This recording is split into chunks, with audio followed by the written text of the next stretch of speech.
บอกคนแก่คอยอยากถามเจ้าคือเห็นเจ้าไล่สดอยู่ใน TikTok มันก็ไล่ได้นะเจ้าเฮ็ดได้แล้วมันจังไล่ได้มันจะมีปุ่มไล่แมสดนค่อยไล่มาได้2-3อาทิตย์เลยได้ โอ้ไล่ได้เนาะ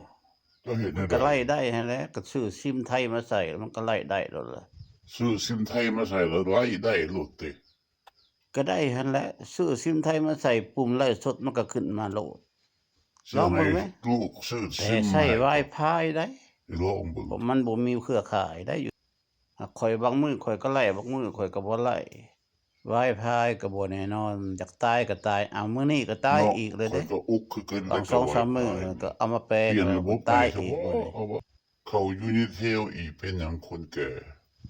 พอได้เปลี่ยนกันตัวนั้นตายเอาตัวนี้ ข่อยก็อยากว่าอยู่มันโพด เนาะให้เด็กน้อยไปถามเบิ่งก่อน ไปโล มัน ด สิ ไป หลาย โลด ปาน บอก ใด เขา วะ ไปโลดบ่มีเน็ตนี่ข่อยอยู่บ่ได้แท้ๆได้ข่อยอยู่น้ำเน็ตแต่ละมื้อก็ดี ค่อยถามอีกแน่เจ้าไล่มีคนเขาเบิ่งอยู่บ่คนเขาเบิ่งหลายอยู่บ่ คนก็เบิ่งก็มายอมมาแยมมาแล้วมื้อละ10-20คนแล้วเทื่อก็ฮอด50 ไล่ให้เจ้าไล่หยังเจ้าร้องเพลงเอานะได้อยู่บ่เงิน บางมื้อก็ได้5เซนต์บางมื้อก็ได้10เซนต์ โอ้เนาะ คนเขา ได้ เบิ่ง เนาะ บ่หลายคันคนเขาเบิ่งหลายก็สิได้หลาย ข้อคือว่าไล่ห้องเพลง เงินของขวัญของ TikTok โอ้ได้หน่อยก็เงินเนาะคนแก่เฮาก็ได้ม่วนพร้อมแล้วก็ได้เงินนำตัวหน้ามันทักสิหลาย ตัวหน้าพุ่นแหละหมู่ฮู้หมู่เห็นเฮาห